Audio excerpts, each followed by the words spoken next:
市民信声，大家来听。大家好，我是秦碧纯，欢迎再次收看《市民信声》节目。最近呢，大家最关心的应该就是总统跟立委的选举，尤其呢蓝白合已经达成共识哦，这也为选情呢投下了震撼弹。那我们今天的节目呢，特别邀请到的立委候选人呢，他已经连任7届的议员，是现任台南市议员，而且他问政犀利，有侠女之称。那这一次呢，他要来挑战台南市的第5选区的立委。现在我们就欢迎台南市议会的议员王家珍王议员。美女碧纯好，各位亲爱的观众朋友们，大家好。我是王家珍，是欢迎家珍议员。好，那家珍议员就是大家会觉得说，那台南市啦，哈，就是其实就是让人家觉得说绿到出资，然后绿油油，然后什么西瓜来选都可以选上之类的这种传闻。听很久了，是好，那很多人就会觉得说，哇，你这次要来挑战第5选区耶，尤其是这个我们赖清德副总统的这个嫡系，对，嫡系中的嫡系，林俊宪林立委呢，大家就觉得说他很稳哦，结果呢，很多人认为说你要来挑战这个不可能的任务，但实际上真的是这样吗？我们来听听看这个家珍议员哦，为什么你这次会愿意接受征召？国民党的征召来参选第5选区，应该这样讲啊，这个事实上没有想到有这样子这个征召的立委选举哈，是那大家也都讲得很明白哈，刚武扣零哈，真的这个 Mission Impossible 对不对哈？不可能的任务是。可是呢，我觉得我们在走这几个月的感受是民心思变，真的民进党不要认为。西瓜都能当选，这款好代志，我的感觉是大概已经不复返了，一去不复返了。那至于我自己呢，因为我们选区议员在选票的这个得到民心的认同，其实都表现很好，对只不过呢，因为大家都知道，这个选举不光是你个人，你整个的家庭啊、亲家朋友啊，通通要为你动起来。对，所以可能大家都有一些不同的考量最后家珍是以东区，我只占16个里，相对是小选区了来参选南区、安平区、中西区加我自己16个里的立法委员。对，任务是很艰巨不过一路走来，在艰巨前行当中呢，也感受到很多乡亲他们对国民党要认真打拼、努力经营基层，好好的拿回执政权，他们的殷殷盼望是感受得到的。所以就是你这样子就下定决心要来挑战这次的立委就对了。真的是要挑战。那主持人也罢，或者我们民间每一位乡亲，其实对于赖副总统的嫡系林立委呢，大家都认为他是温大党我自己开玩笑在想说，这个赖副总统那么多参选人，而林先生林立委呢，应该是跟他最亲的一个关系的一个立法委员了。对，在这种情形之下，大概谁都能输吧。林俊宪可能对赖清德来讲是绝对不能输的，是不是这样所以每一位乡亲知道家珍要选这个立委，都觉得你刚去讨个派系要去打这个不可能的选战我觉得当然他们一方面也是心疼我说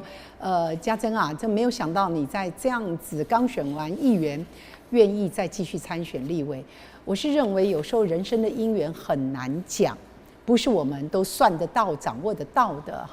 那我也要特别谢谢国民党这一届国民党的林敬旺林主委呢，事实上是我们最佳的后盾他到处奔波，为我们不光是这个当初的时候找我们各选区的候选人他还做我们最强而有力的后盾。让我们知道，其实我们是不孤单的，因为大家都知道嘛，国民党家道中落那个基本上要人没人，要钱没钱。那我觉得我们的主委也给我们注入强心针仍然没钱没人，但是你看到他那个非常坚定的意志力，在告诉我们这些参选人这个勇者无惧。打死不退，我们就逆风前行。所以呢，这次家珍能够参选，一方面国民党主委哈，他征召跟我谈的时候，我们感受到这一位前辈，他过去也当过议员嘛哈，他以一个做事业的朋友，再回头来继续来为这块土地好奉献啊，参与国民党这个家道中落的孩子，希望要振衰起弊啊。那另外一方面呢，我觉得我的选区同事在这一次这次参选当中呢，我也要特别谢谢他们啊。不管是我自己本区的曾培雅议员，他占的区域当然是比较小了，我自己占的。那尤其是南区的林美燕议员，蔡淑慧议员，以及安平区是他主要选区的卢坤福议员，还有我们的孝廉街。蔡中豪议员也是我的选区，中西区这些好同事呢，都给了我很多鼓励，很多支持这个我不熟悉那些选区，说真话，尤其是南区喜树湾里，对我来讲是真的很陌生。是那在地议员他愿意这个为我办一个庙口开讲，愿意要带着我去跟家护里他的支持者。借由他们的口来推荐家珍，但比我自己去一家一户的找票，坦白讲是效力大得多。所以在选举当中也感受到党内同志的温馨情。那我一定要告诉大家，国民党是团结的哈。我们也知道，一定要团结，我们才能够杀出一条血路。对，这个没错。就像这一次的蓝白合，这个。大家也看得很清楚，如果我们台湾乡亲有将近60%都是要下架民进党的话，你蓝白这些高层的好朋友我们说这是大人好了，我们是小鸡嘛这些大人不可能算不清楚这一笔账，非常简单，非合不可不合你就大家就让赖先生躺着选那合。仍然有许许多多我们要磨合的地方，要好好的沟通协调的地方，以及这个一个我们国民党这边以及民众党的朋友这个大家要怎么样相互各自同理然后达到一个彼此可以接纳的共识，推给我们的选民支持蓝白合下架民进党这个最大的目标。对，所以其实我们讲到这个蓝白合就是现在已经这个协商已经完成有达成共识嘛。那两党协商的共识里面它就是有针对就是由民调专家来统计的这个部分，有马英九、还有侯友宜跟柯文哲各指派一位专家，对不对？那他是从11月7号到11月17号。这边的民调，然后他们下去，哇，就这个结果呢是国民党、民众党他们各一份内容参考的民调结果。那另外他就讲到说，双方同意，如果呢这个超过统计的误差，就由胜者得1点，对不对？然后另外他说，双方同意呢，如果是在误差范围内的话，就由侯柯配对侯柯配得1点，所以这一点其实就是很多人目前很多人的声音是说，那为什么这么柯文哲做了这么大的让步，那不是对于侯友宜比较有利吗？然后甚至有一些就是柯粉他们就觉得说，那这样子如果万一是侯柯配，他们就不要投了，干脆投民进党，是不是有这样的声音出现了？这个我们希望能够最大化。蓝白合的票那至于说主持人提到的，当然民间我们都听到很多声音，对。不过我个人还是觉得要不要下架民进党才是最大公约数。还有一点呢，虽然确实国民党家道中落，但是你不能否认，国民党有15席县市长吧？是然后我们有300多位，将近400位县市议员，然后我们还有30几位。是不是立法委员？对那这些都是民众用选票给我们的政治实力那当然，柯先生是真的也很不容易到今天成为台湾人民觉得也非常乐意去思考投给他的一个选项。那我们国民党呢，觉得说，如果大家的最大公约数是这个照王家珍的感觉是祸国殃民，对不起台湾人的民进党的话。那蓝白大家各自退让，让我们的选票足以压过赖清德，压过民进党，为台湾人做最大的贡献，为台湾人的明天争取安和乐利的未来，争取经济发展的一个契机。我认为这些是大于说是不是柯先有什么委屈啊，还是侯先又觉得如何啊？因为我们也听到有人讲说，你明明国民党不管你们怎么讲，还是一个有名有姓的政党，对，拥有那么多一票票选出来的立委、议员、县市首长，对不对？所以也有人这样讲啊，哇，你们今天啊，这个一直都要去从某些人角度，他认为我们一直去屈就柯文哲，对不对？所以真的是各有支持者，各有大家的心头好，然后呢有所执着。是。可是以我个人来看的话，因为这个结果还没有出来哈，我们今天先预录这个节目啊。等朋友们看到我们节目的时候，都已经确认是侯柯还是柯侯了。好，我在另外一个录音节目里面我就讲到，不论是侯柯还是柯侯，好，我们既然参与了这个游戏，大家也画押了，这个签字大名大姓写在历史的篇章了，对，好，我们就应该要接受产生出来的结果。侯柯配我们国民党好好的怎么样去这个表示我们是正嘛那更应该更柔软一点，更有温度一点，去体会民众党柯先这边他们在这个治国的未来，大家有什么想法有什么该互相这个更尊重的。那如果是柯侯配，如果是柯侯配。至少我作为一个国民党的从政党员以及现任的现在的立委参选人，我也愿意接受这个民调，因为是大家都做了公正的嘛，是吧？然后参与这个游戏规则以后，那当然我们盼望是柯先生也把我们这些小鸡当作这个也是这个认真打仗里面的一个关键角色。支持着我们这个跟侯先这边大家怎么样做一个最好的搭档，让国民党的立委候选人真的能够获得最大的胜利，进入立法院。那柯侯配能成局的话，至少王家珍议员这边，我的一个国民党立委参选人，我们愿意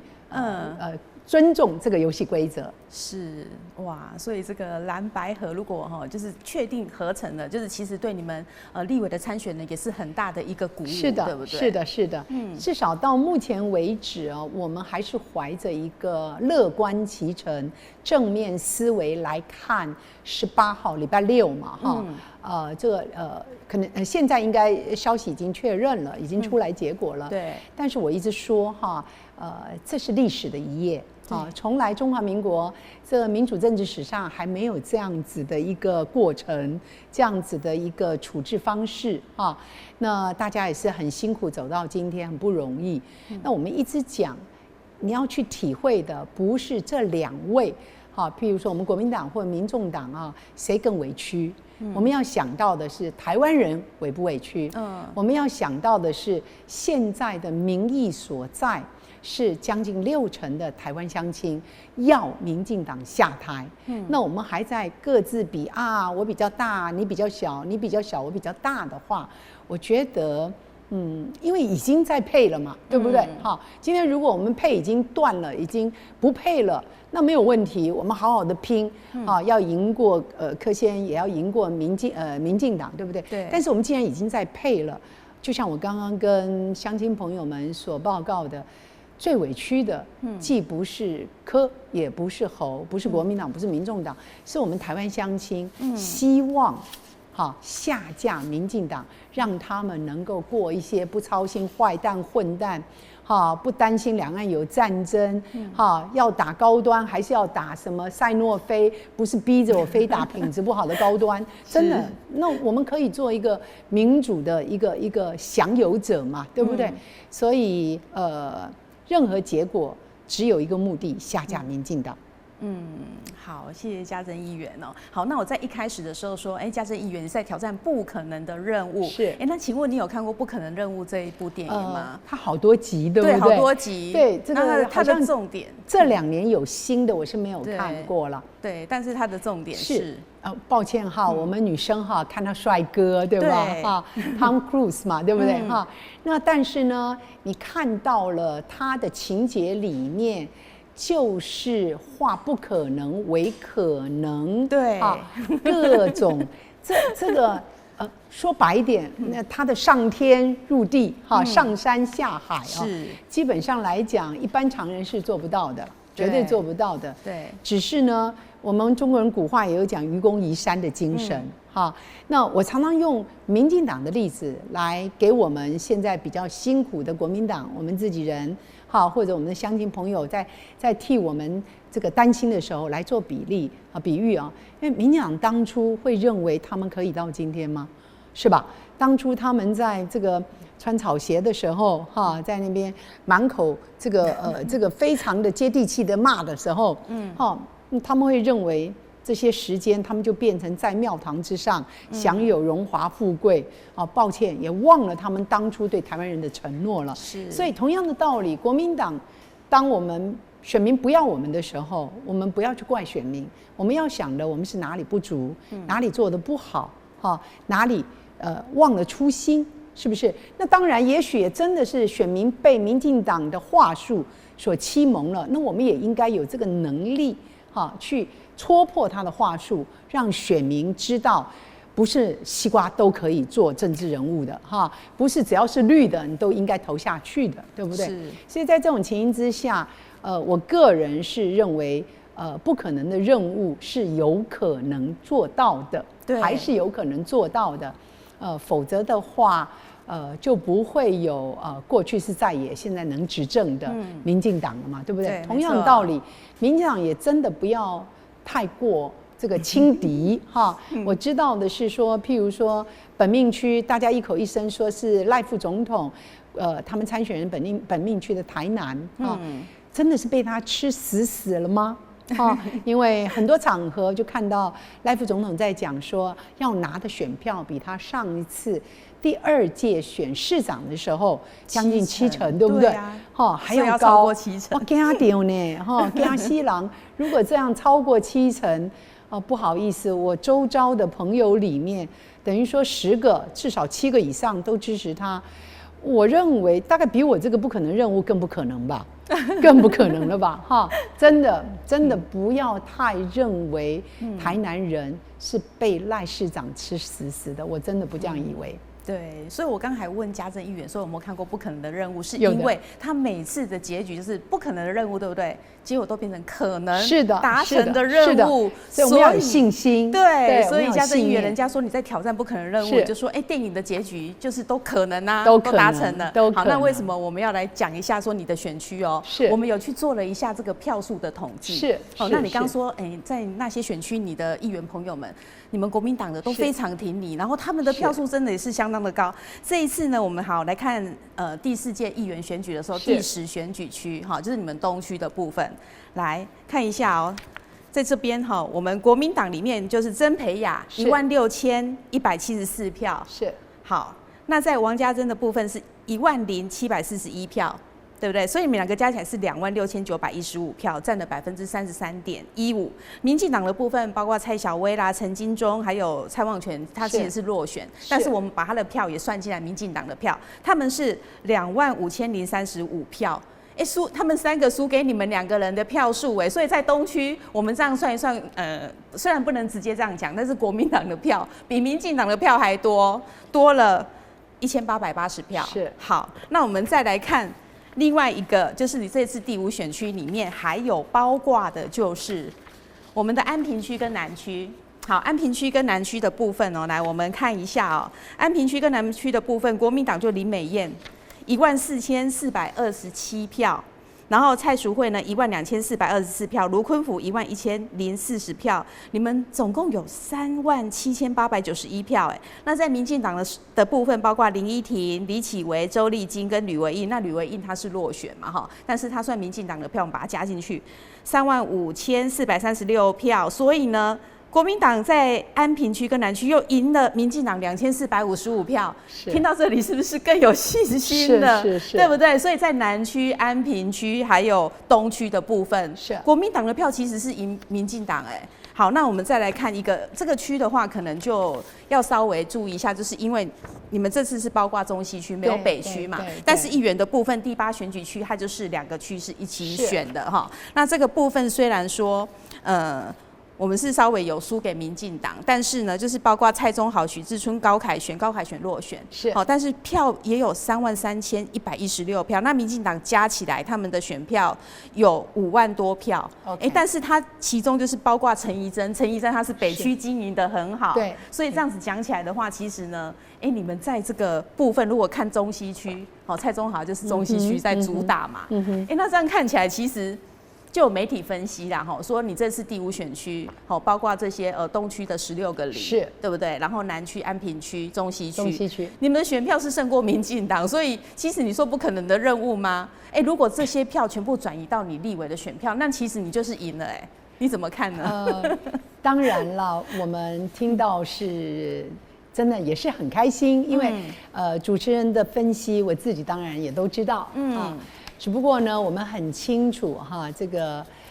大选区跟议员，甚至跟里长哈，坦白讲，真的也不能够直接这样子算过来，还是有差距对。然而，这确实是让我们看到国民党在基层的实力是很稳的。我这些同事他们拿到这么好的票数，并不只是第一届，是已经长期以来票数都拿得很好，都开得很漂亮，都顾得很好，都在基层里面，乡亲们对他都非常，对我的同事都非常认同。对。变成立委选区，尤其是这一次是1对1的对决，我当然是非常盼望，也非常感谢我的几位同事，他们基本上都是非常支持的哈。这个公开场合推荐，下了场呢就告诉别人哈，嘎金啊，这个我爱虾米郎哈，我爱改讲没听力哈，这个我真的是。真的，我觉得真的是很感动，因为大家也都知道，我的选举非常单纯，也不是有什么可以给人家做承诺的、做交换的。我就是告诉大家，我会做一个好立委，如果嘉登有这个荣幸当选的话哈。但是我们知道的很清楚，政党对决才是我的选区，因为我的选区就我们2个嘛，那别的选区其实有。不一样的了，就是说不见得是2个政党对决而已，有5党其他党，对，所以你变成政党的他所带起来的对选民的怎么讲风潮，他可以带那个我们的选举的就像以前韩国瑜对韩先韩总带起来的风潮一样所以当我们政党对决的时候，我们真的是很盼望。我们选总统的朋友，他们可以就是说，动作啊，这个媒体的影响力呢，更大一点。他会对我们来讲的话，我们会得利，我们会得利，因为会很清楚看到我们为什么不要投民进党，我们要投国民党。那我们就可以，因为我决定总统要投国民党、民众党的配 ，OK， 那我就想想看，那国民党的立委候选人，O 不 OK？ 好，是不是也值得我这个投给这个立委候选人？我觉得比较容易让人家想到我们。如果我们的政党，它能够整个全国带起这个风潮的话，这真的很清楚。就像上一次韩国瑜，他带起来的风潮，对不对？所以在这种情形之下，我们还是寄望侯科配也罢，或者怎么样，他们。在总统选举的路上，3不5时，能够来关照一下我们这些小鸡。小鸡是一定要努力的，小鸡是一定要努力的。但是如果我们的母鸡翅膀够大，可以说肉麻一点，就是照顾着我们嘛，对不对？就是给我们一些这个力气，给我们一些可能往前推的一些很好的这个火药。让我们打仗的时候觉得这个很充足哈。这个譬如说等一下我就可以介绍一下，我觉得侯先讲的几个政见，对我来讲我就把它拿来用了这就是我讲的。他们如果提出好的意见或者展现出的气势，我们是会得利的，我们是会得利的。对我们在走基层的时候是更可以走路有风，这样讲好了。因为譬如说一直到最近这个终究蓝白合了，可是前一阵子走到哪里，人家就说嘎金啊，你们到底在搞什么？对不对？明明知道如果你们这样子还另外还加了一位朋友，对不对？对，那他们就躺着选算了嘛，那个叫你赶扣没冲下，对不？民间会有这样的声音，那现在不一样了，蓝白确定合了，对，好，那他们的端出的牛肉越来越以他们端出什么牛肉为主，然后他们怎么样让台湾乡亲知道不可以再投民进党的理由是什么？我们就团结一致往前冲，我说的逆风前行。这个勇者无惧打这场选战，所以蓝白合，我们的大人合在一块儿了，这个主持人也知道，你不必太相亲相爱，也不太可能啦因为大家磨合嘛。可是你有一个共同的目标嘛，对不对？这个目标就是说，你是不是要照顾我们台湾乡亲他们的福祉，为他们多做一些服务？那这样子的话，民进党做得不好，那我们就好好的先有共识在这一块嘛，那这样子的情形之下，我们的小鸡会越打越有力量，越打越觉得真的是很开心的往前冲往前走，而不是动不动我自己的支持者就问，王家珍，你们烦不烦呐？我自己是国民党老党员了，看你们这样到底是一下这说什么，一下那说什么。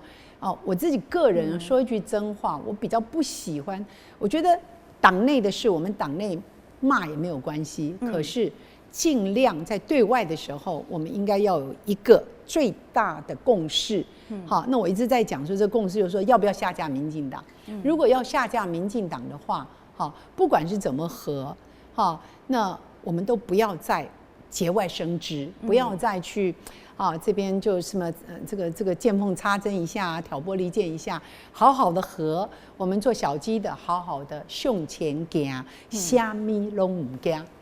对，刚才家珍议员你有提到那个另外一位朋友来，是我们看一下7月份的时候，对，是的，郭董啦哈，有说受到你侠女精神的这个感动，谢谢他来加油，对，我们可不可以谈一下？那时候有很多朋友认为是不是我就会这个站在郭董旁边，成为他的一位立委参选人了哈。那其实我的表示一直很清楚，郭先主动说要来看看王家珍，那对我们来讲这是世界级的总裁这个有这么好的。这个经营事业的绩效，对，愿意成为我们国民党参选总统的一个 candidate， 一个竞选者，我觉得也都是好事朋友不嫌多嘛，对不对那即便后来民调出来的数字，这个仍然是侯先生，可是至少我那个时候，我是真的由衷的认为郭先生是我们国民党的朋友。对我说的朋友当然不嫌多，他主动说要来看看王家珍，我们这个小小鸡在南台湾这么辛苦的台南，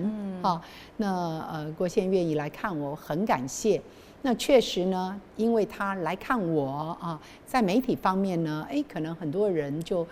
注意到有这么一个王家珍，否则我们是在地方嘛我们也不是经常有机缘上全国的媒体不像北部，相对他们比较媒体的露面机会比较多，所以呢，我对郭先还是要心存感谢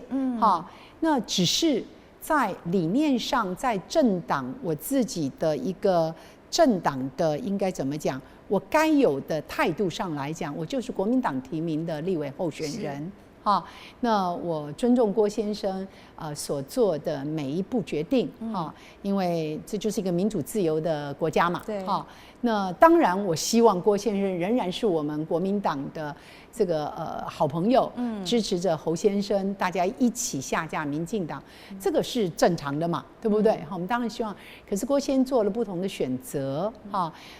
我不会讲任何什么样的话哈，我只是说我们自己要更努力，啊，侯先带我们这些小鸡，我们国民党要更努力啊，只不过呢，我一直在讲，今天中华民国的最大公约数要保住我们中华民国，不只是看起来保住了。就像我常常讲一句话哈，这个赖先生他在过境美国的时候，他的桌面上摆一面国旗的 ，OK， 他这边配着一面好，我记得是党徽、国徽，不是党徽啊。那他现在也讲中华民国，可是大家都知道，gay。不是真的哈，他这是骗人的哈，是骗人的哈。所以在这种情形之下，我们大家除了那一组候选人以外，我认为其他组的候选人都是认为中华民国是我们最应该护持住的最大公约数。好，我自己办一个小活动的时候，我讲过说，2024哈，这个台湾再光复，2024。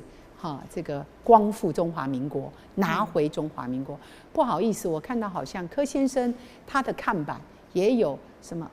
把国家还给我，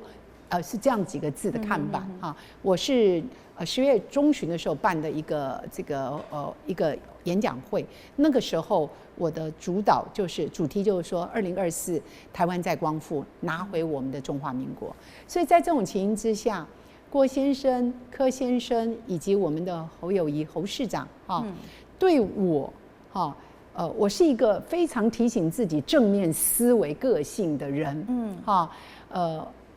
说真话，很多民众说你不知道这个怎么样，那个怎么样啊？我要跟大家报告，家珍一定知道，一定知道。如果我真要讲这个怎么样，那个怎么样，我们一定有很多可以讲的。可是我的角色。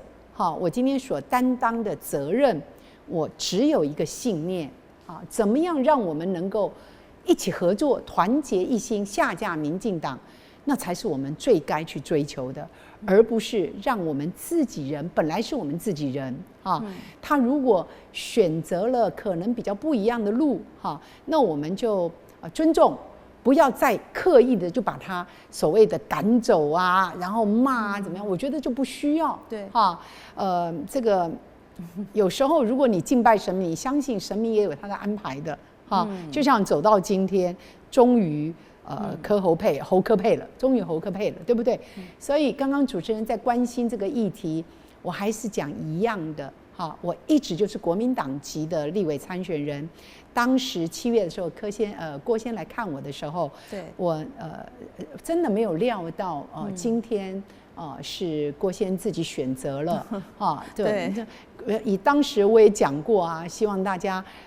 都是同一个阵营里面的好朋友。如果那样的话，当然盼望这么一个世界级的这个企业总裁愿意。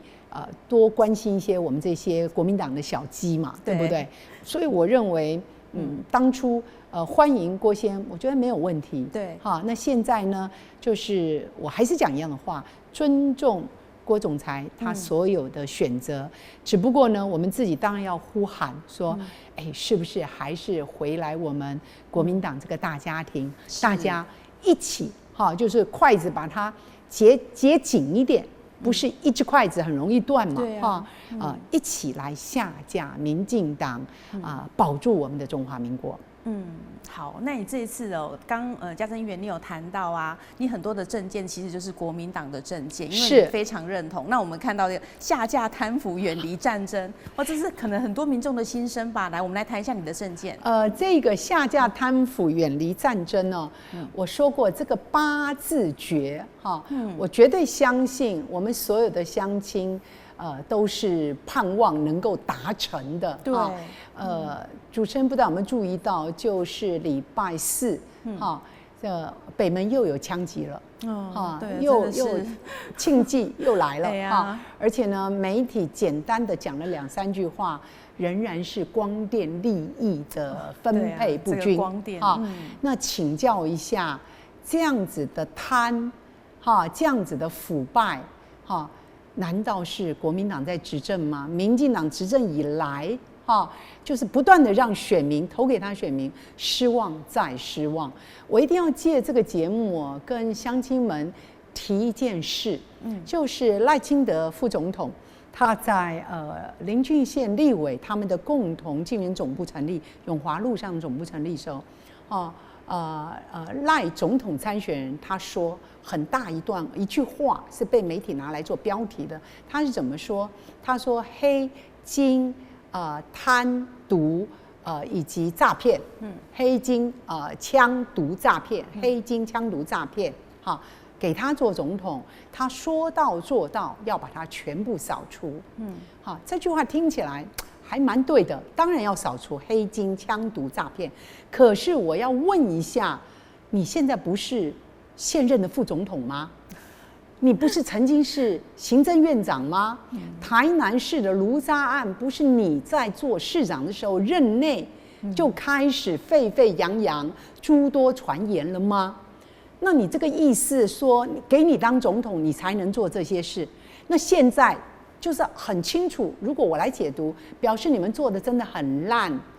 要不然就是你认为蔡英文做的很烂，黑金、枪毒、诈骗，他都没有做好。都没有把它扫除干净，要等你赖清德来做总统，你才能做。那另外一个，如果我们又再来挑拨离间一下，就是说你这个副总统不好的嘛，你做行政院长嘛不好的嘛，对不对？否则的话，你不是同党吗？你行政最高首长你也做了嘛，对不对？然后台南市这几年来让大家瞠目结舌的贪腐案，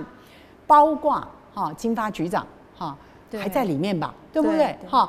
我常举这个例子，我做民代这么多年，这样子的一个一级主管，他到底有天大的本事还怎么样，可以被关到今天？他并不是已经法院定验了，他是被判刑还没有定验。照理说，早就一般的状况，我们知道所有的司法案件早就可以交保了。他也一直要求交保，就是不让他交保。为什么？就一直延压。为什么？因为他是不是还有很多不简单的内情，是相关司法单位认为要让他吐实的，对不对？那请问一下，他是谁的人马？你看他的背景。他是谁的人马包括陈菊，包括陈其迈，包括郑文灿，包括林志坚，他都在这些人的这个市府单位里面，对，有服务过。对，这些都叫做新潮流吧？民进党还加新潮流，所以我要讲的意思就是说，下架贪腐，尤其我们台南人，我们给了民进党那么多的选票，结果。礼拜四北门又枪了，88枪，到现在真的水落石出了吗？也没有啊。那卢渣案大家看到的被起诉的金额就21亿，被起诉就21亿哦。那请教一下，没有被起诉的、没有查到的还有没有？当然还有嘛，对啊，是不是？那再加上我们又忍不住要讲了这个正副议长贿选案。正副议长贿选案已经也被起诉啦。不好意思，我们尊重这个职衔，我还是说好了现在的台南市议长，人家面不红气不喘的在那边说要大力支持赖先生、林先生或者他们所有的立委参选人可是当年李全教这个议长的时候赖清德去不进议会，这一定要不断的讲。民主的丑闻，践踏民主就是赖清德，所以他真的没有资格说他叫民主进步党的党魁，他现在党魁嘛，对不对？当初的时候，各位想想看，他是如何的以为自己清高 ，long gay， 以为自己清高不屑去看议会的议长，当时刚开始的时候，李全教议长并没有被起诉，而后来证明，因为礼拜四的时候，我们陪着议长去告赖清德加林怡景，他们到处在外面抹黑造谣，说他是双重贿选。真正贿选已经贿选被起诉的，是议长加其他一些相干的，可能是议会的，可能是其他中间人什么的，对不对？那现在你们怎么不拿出相同，不要你高道德标准，你就相同标准好了，这个让那个议长惭愧，你就命令黄伟哲不要进议会嘛，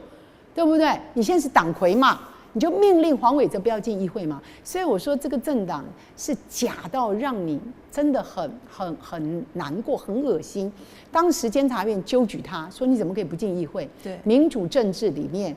市长要受我们民选民代的监督，否则的话你就独裁嘛。你就变成君王了，变皇帝吗？他说把监察院废掉，可是请教一下，监察院你们全面执政了，监察院有废掉吗？现在是不是你的大姐大在做监察院的院长呢？你们新潮流的大姐大在做院长，所以下架贪腐，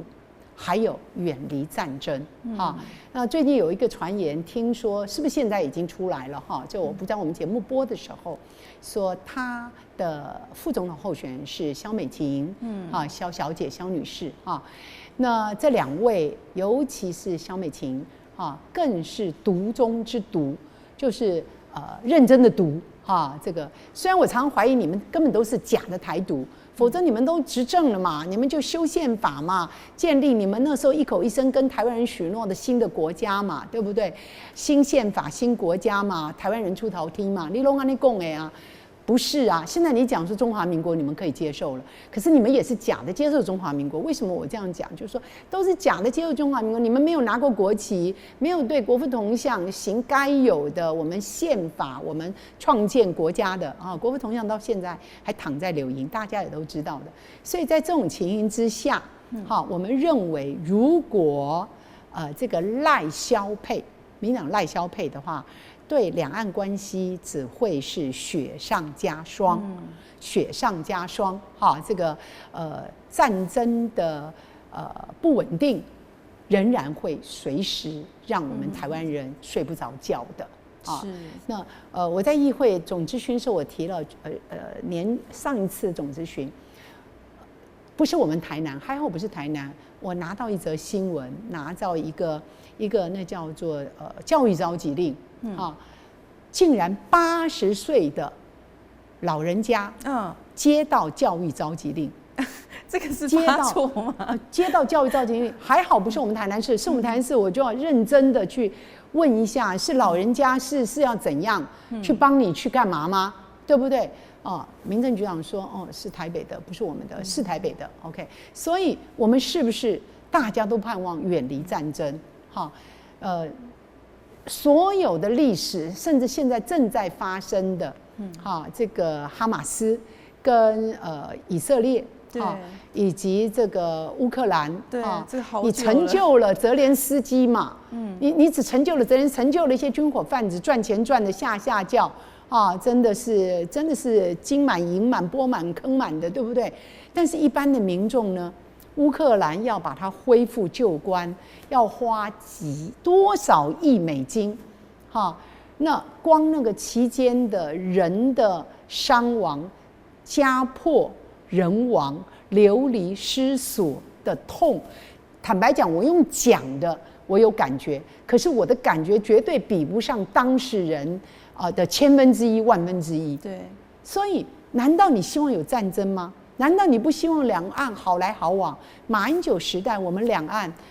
你不需要接受共产党，谁叫你接受共产党？但是大家可以互相尊重，好来好去，让我们台湾人多赚一些大陆人的人民币嘛。那个时候做那个凤梨酥的，我相信主持人知道，做那些我们一般台湾人好吃的点心的时候，大陆乡亲来这边买的时候，他不是买1盒2盒，他是买1箱2箱。这些产业的朋友们，哇，加开生产线，然后不断的生产，有什么不好？有因此木马屠城吗？当初赖清德说开放这开放那会木马屠城，所以我觉得他们不是笨，他们是邪恶，他们就是不要让两岸和平长久，他们就是不要见到中华民国能够长治久安。所以我不认为这些人都非常优秀，非常优秀，不等于他们有道德良知。我认为他们就是邪恶，不愿意见到台湾人安和乐利的在这块土地上子子孙孙世世代代。好，所以这是最主要的一个证件。是的。好，那其他还有哪些证件？是不是可以跟刚刚我们讲到贪腐，请恢复特侦组吧。请恢复特侦组吧。特侦组是什么时候被下架了呢？那我们又要提到今天礼拜四说播出的时候就是今天是10几号我们去告赖清德，是李全教议长去告赖清德，告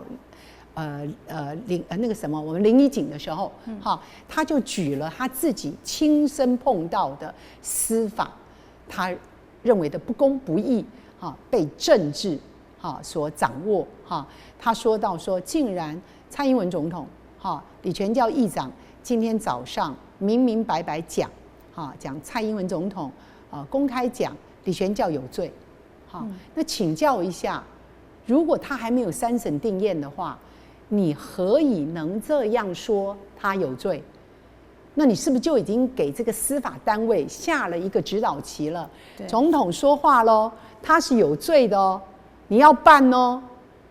那全教议长还不止讲这么一个状况，他还举了他自己在所谓的疑似贿选是准备贿选这个案子里面他所受到的委屈，他所受的从来没有过有一个准备贿选的罪名。对，不好意思，我参政也很多年了，贿选就是贿选嘛，我真的没有听过准备贿选，然后被关，然后怎么样了？但是这李全教所受到的污蔑抹黑，在法律上来讲，并不影响他参选的资格。民进党你凭什么到处去说他双重贿选？如果他是双重贿选的话，他当然不能够再参选了。你这不是抹黑是什么？你这不是意图使人不当选，你这是什么？所以我说民进党是可恶，因为他们吃定了这个地检这个法务部是行政单位。那是不是应该重启特侦组，恢复特侦组，让它高于行政单位，有更独立的一个司法权的一个位置，来做真正公正的审判？所以恢复特侦组是我的一个很重要的一个政见。那当然，我们知道侯友宜市长、侯总统参选人，他也是认为这个政见是值得的。是。那再来呢，我们希望谈谈老人家的问题我自己这么些年，关心忧郁症的议题，关心失智常年我都参与白明奇医师他的这个热兰遮的失智协会，对他的活动，我只要人在台南，我一定希望能亲自到那因为我们知道老人家，我们活得很久，可是不好意思，不见得活得很好，对会功能越来越退化，所以我们是很需要照顾我们的人，对那你要去申请一个所谓的看护工、外籍工，要经历很复杂、很细琐的流程，对，尤其去申请80量表，那所以呢，侯市长提出一个政见，他说80岁以上的长者，如果你要请外籍看护工，不要再折腾老人家了。对，甚至我自己知道的很多，就是医师不忍，觉得这么可怜，明明那个80量表里面还没有达到那么惨，自己不能够穿衣服才能够80量表符合某其中的一点已经很苦了，我衣服还穿得上，可是他就要证明你不能穿，好。所以呢，我们是不是可以，只要岁数到了80岁，他想要请外籍看护工，可以不要再折腾他们了，对，免80量表的申请，就可以请外籍看护工。是，大家知道我们不是高龄化，好像是明年台湾已经是超高龄化了，超高龄。那现在孩子生得少，哈。那现在家族呢，人丁都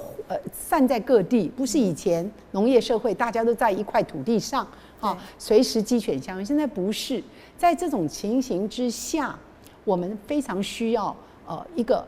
看护工，一个来照顾我们哈。那台湾人有时候有些活他可能不愿意做啊，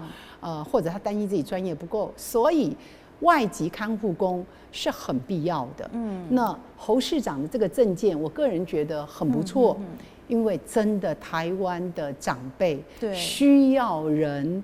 更能够同理他们，给他们关照。那请外籍看护工80岁不用80量表，我觉得很务实，很贴切。那我一定要讽刺一下，调侃一下。听说立刻卫福部觉得也不错，他们要参考了。那请问一下，拍谁？你们是怎么样？是这些年都不知道吗？对不对？所以这个是我觉得老人家，我认为是很好的一个政见，也会是王家珍的政见。那再来呢，我们讲了老人家，我们就要想到台南人的健保，台南人长辈的健保哈，这真的是说来话长，我们就一肚子叉。谢谢龙介市长，他在选举当中一路就讲老人健保，对不对？讲到台南有了，是哈，拍谁哦？真的，当然龙介市长在选举的时候功劳第一，可是呢，我们国民党甚至包括无党籍，我们也讲了很多年了，每一次民进党政府就两手一摊没钱，哈，两手一摊没钱哦，好。等龙介拿到那么漂亮，让黄伟哲市长吓到的票数之后，今年年初我们开临时会，我记得我在谈这件事的时候，因为那时候黄伟哲已经放了一点点了，他说逐年补贴一点 ，OK， 逐年哦。我记得我在议会就讲说，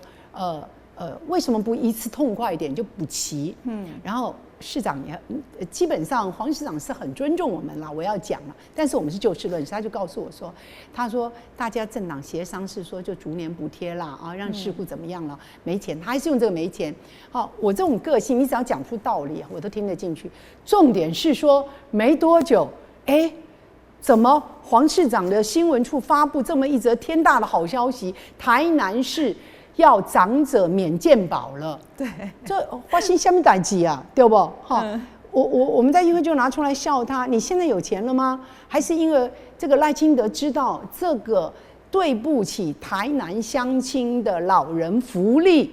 你们终于知道影响选票了，你们终于知道我们长辈并不是西瓜都会选，只要你挂个绿旗，他都投给你，他自己这个年老。方方面面都越来越弱的情形之下，也许他的孩子经济条件不够好，还要去想尽办法，一年有个8、9千块钱要去做健保的付费。你们到底把台南人当什么？你的提款机，你的选票提票机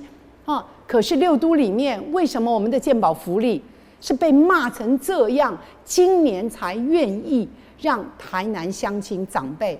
免付费了，还有但书。只有5%，如果你的重所税是5%，也就是说你重所税负担很少，表示你赚钱不多嘛，他才给你免付健保费，那不好意思，确实国家也很辛苦，可是呢，我觉得侯友宜提出来政见是比较适中的，他说5%实在是大家就太容易都沾不到一丁点老人长者的福利了，那所以他提出的政见是20%，拿20%以下，就是你要交重所税20%以下的，你都可以享受老人健保免付费。我觉得这是比较公道的，这是比较适当的。你当然说对不起，如果像郭先生，那不需要，真的完全不需要嘛，对不对？可是你说20%以下的重所税的缴交者，他们健保免付费。老人家，我觉得是很适当，那这一点呢，我们也会成为我的政见。那另外呢，我还有一个政见呢，基本上不好意思，倒没有听到我们的侯市长、侯总统参选人他有提到，是我自己去做了一些思考因为想到我们现在有一个青年署，我们国家有一个青年署，青发署还是怎么样，就是做青年发展的这个单位，在中央政府这边，然后他们要把它放进国发会。好，为什么？因为确实青年人的问题越来越重要啊。那所谓越来越重要，还是因为我们少子化造成了这个年轻人他们的劳力越来越稀缺，然后年轻人因为他们对社会是很重要的这个经济实力的贡献者，对，好，那如果我们在这个区块，我们不好好的让少子化成长成中年人、青壮年人，哈，这个区块没有办法得到国家最好的栽培，发挥最好的实力嘉惠自己，贡献给国家。那未来我们真的是不是到处都看到外籍看护工在推着老人家？没有看到新的力量出来。所以我认为，应该成立青年部。青年部，他们的住的问题，他们生养子女的问题，他们工作权的问题，他们参与国政的问题，在台南市议会我也提出来，呼吁市长成立青年局。这个我都提过，黄市长没有说这个青年局不好，那但是是不是嘉珍议员是在野党给的政治压力不够这个我所代表的力量不够大所以先成立了别的局处室而忘了青年局在全国，甚至我记得嘉义吧都有把青年问题单独放出来做一个市政单位的。嘉义输我们嘛，对嘛？高雄就都有了嘛，我们主持人都很清楚。所以呢，如果嘉珍有幸进入立法院，我认为青年人的青年人的这个养育子女，青年人的工作青年人甚至他们的就学再不能够轻忽。我们成立青年部来关照年轻人的未来。好，所以刚才大家都有听到，这就是嘉珍议员如果当选立委的话，他要来推动的一些政策。那我想这些政策，其实连我看了都觉得很认同啦。谢。那希望嘉珍议员有机会真的到立法院去帮我们争取这些福利。好，拜托大家给我这个荣幸，谢谢。那我们在节目的最后，嘉珍议员还有什么话感恩雄亲共吗？